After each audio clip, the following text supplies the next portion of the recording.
Look, when you are working out in the field selling face to face, the single most important skill to learn and master is the art of door knocking. Why?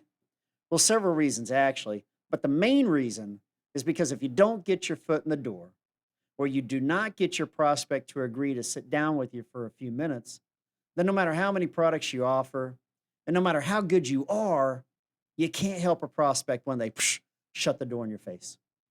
The other reason is because even when you become proficient in setting appointments over the phone, there is always going to be a great percentage of your leads that won't answer the phone, will not return your call, nor can you ever get them to schedule an appointment with you. So when you get porch on an appointment or you have some downtime in between appointments, then you got to door knock those leads that are nearest your location. Always remember this rule of thumb: people have a harder time putting you off face to face than over the phone.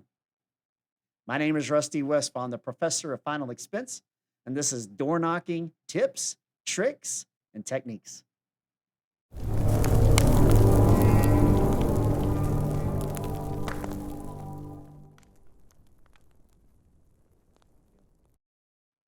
If you get some value out of this video, then please be sure to like it and subscribe to my channel so that way you can stay up to date when new material is released. And if you're a struggling agent looking for a place to call home, then give us a call and see if our company might be the right fit for you. We offer the highest contracts on the market with years of experience both on the phone and in the field, and we can definitely help identify the areas that you might be struggling in so that way you can start getting paid what you're worth. When door knocking leads that you don't have a scheduled appointment with, you must work smarter while you're working harder out there in the field. Time, that's your most important asset. So the day before you head out in the field, use a route planner app of some sort and plug in all of the leads that you have remaining that you have not scheduled an appointment with. InRoute, that's a pretty solid app, but if you're one of those Android people, then Road Warrior, that's another good one too. But whether the app is $5 or $15 a month, you see, by using a route planner, you can create and optimize a route that takes you from point A to point B to point C to point D, and so forth in the shortest amount of time. That's going to result in knocking a lot more doors, making a lot more contacts that will result in a lot more sits, and ultimately more sales. Never park in your prospect's driveway unless you have to. But every chance that you can, you always want to park on the street in front of your client's home. You see, you never know when a spouse, a friend, a son, a sibling, or someone, they need to leave or they need to pull in where you're at, and it almost always destroys the flow of your meeting. Hey, whose car is that in the driveway? It's mine. Hey, who are you? I need that thing moved. I gotta get out of here. Okay, all right. Sorry about that. Like now.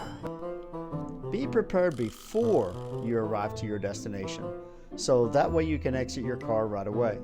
Sitting in your car for an extended period after being parked in front of your prospect's home, well, that gives your prospect time to think, create worry, maybe even fear, and not want to answer the door. The bottom line is, you look suspicious.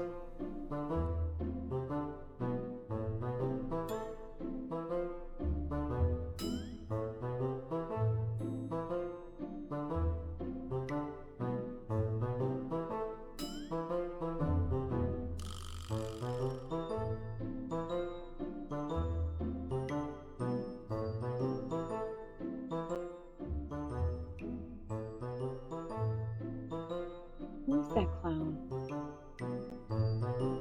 Hmm?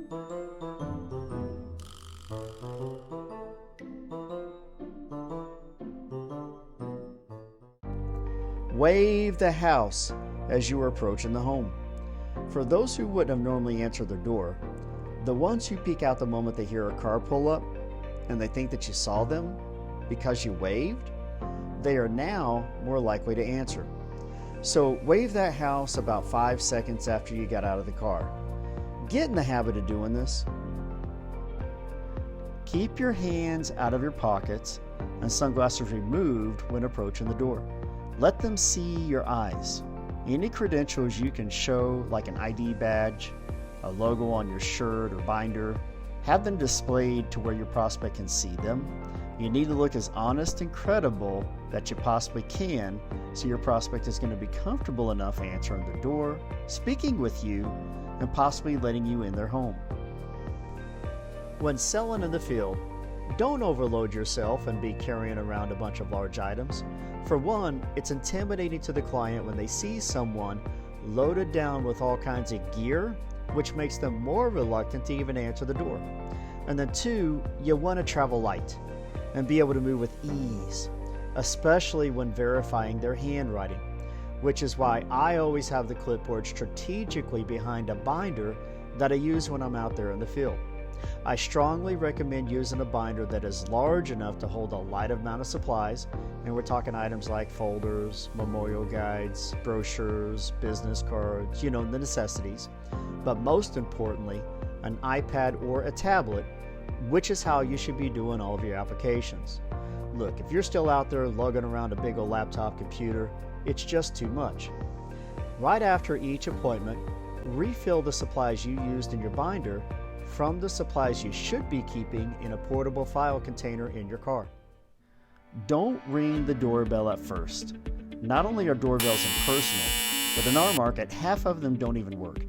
But ringing a doorbell could also wake a family member, or worse, a sleeping grandchild that your prospect is babysitting, which most likely will never work in your favor.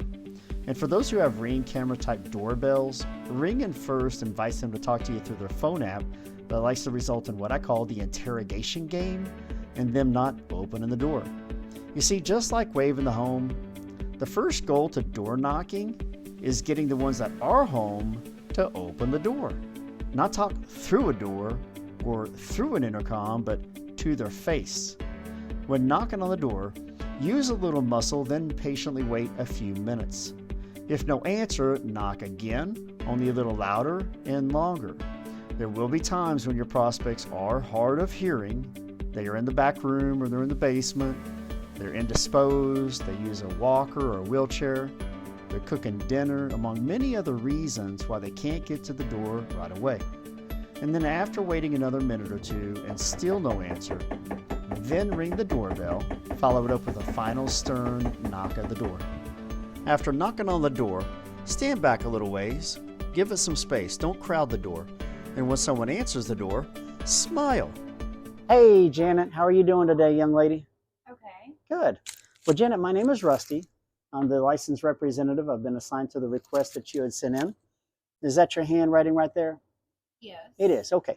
So this is in regards to the funeral insurance benefits for your family. I'm here to determine your eligibility. Just takes about 5 minutes, and I'll be able to tell you what I can do for you from there. Okay? May I come in? Sure. All right. Cool. Thank you. Okay. Nice place you got here. Thank What's you. for dinner?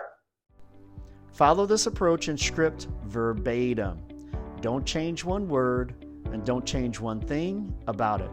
Learn it, then master it. Now, when a person who answers the door is the same gender and appears to be the same age as the lead that you have, don't ask, is Janet home? You want to assume that that's Janet. Hi, Janet. How are you doing today? Immediately establish control. Never pause. Keep moving forward. Less is more. Your goal is to get in the door, not spend 20 minutes there. Now, when working direct mail leads, always have a copy of the actual card with their handwriting on top of your clipboard. Now, when verifying their handwriting, point at their handwriting, but don't actually hand them the card or the clipboard. What the card says at that moment is irrelevant. The only thing that matters at that moment is that you are a credible person who was there upon a request that you just verified they made. Let them know why you were there and that all you need is 5 minutes. You see, once I'm in the home, after about a minute or two of building effective rapport, I get right down to business. And if they pass what I call the LPG eliminator, then I go right into their health and usually get that knocked out in about 5 minutes. So I mean what I tell them outside. And everybody has 5 minutes. While I'm at the door, I hold the binder in front of me and I display our company's logo to add to my credibility. And then when it's time to verify their handwriting, it's like I'm flashing them. and I quickly and easily expose the card with their handwriting from behind the binder. You see, it's not just knowing your lines, it's knowing your steps too. Boom, boom, boom. Act with a sense of urgency and don't look like a big slug. Let these people see that you are busy, in demand, and give them a reason to want to speak with you. In less than 60 seconds, you need to make your prospect understand that they need you more than you need them. When no one is home, fill out a delivery notice and leave it on their front door, unless the home has an attached garage. In those situations, I recommend that you leave it on the outside front part of their mailbox, since there's always that chance and more likely your prospect enters their home through the door in their garage instead of their front door. And the key is you want them to see it the moment they get home, not 3 days later. When filling out your delivery notice, make sure you have your free Google Voice phone number set up and list that number on the notice instead of your personal cell number. When someone calls your Google Voice number, you can set it up to where your phone displays your Google Voice number on your ID instead of their number. So this way you can differentiate who is calling which number. The idea here is when someone calls off of that delivery notice, you want it going straight to voicemail. Don't answer it.